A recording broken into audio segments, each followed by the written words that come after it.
বৈষম্য বিরোধী ছাত্র আন্দোলনের ৬ সমন্বয়ক শিগগিরই বাসায় ফিরে যাবেন বলে জানিয়েছেন ঢাকা মহানগর পুলিশের অতিরিক্ত কমিশনার ও গোয়েন্দা শাখার প্রধান মোহাম্মদ হারুনুর রশিদ।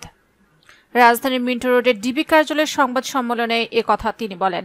হারুনুর রশিদ বলেন, আমরা তাদের সঙ্গে কথা বলছি, তাদের পরিবারের সঙ্গে কথা বলছি।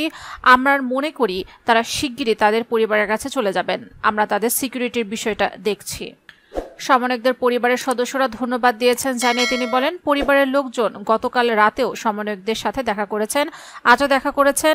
তারা ভালো আছেন দেখে পরিবারের সদস্যরা সন্তুষ্টি প্রকাশ করেছেন, আমাদের ধন্যবাদ জানিয়েছেন। ডিএমপির গোয়েন্দা শাখার প্রধান বলেন, ডিবি কার্যালয়ে একটা আস্থার জায়গা। এখানে কারো প্রতি আচরণ অন্যায় বা হেনস্থা করা হয় না, ভবিষ্যতও করা হবে না।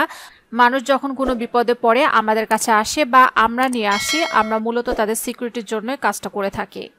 সমন্বয়কদের কাছ থেকে জোর করে বিবৃতি আদায় করা হয়নি জানিয়ে ডিবি প্রধান বলেন, যারা গুজবটি ছড়িয়েছে তাদের উদ্দেশ্যে আমি বিনীত অনুরোধ করব, গুজব ছড়াবেন না। ডিবি একটি আস্থার জায়গা, এখানে কাউকে জোর করে রাখা হয় না, কারো প্রতি অন্যায় আচরণ করা হয় না, জোর করে কোনো বিবৃতি নেওয়া হয়নি। আমি মনে করি তারা রিয়েলাইজ করেছে, তারা আমাদের কাছে লিখিতভাবে বলেছে যে তাদের দাবি পুরোটাই সরকার মেনে নিয়েছে, সে কারণে তারা তাদের আন্দোলন প্রত্যাহার করে নিয়েছে।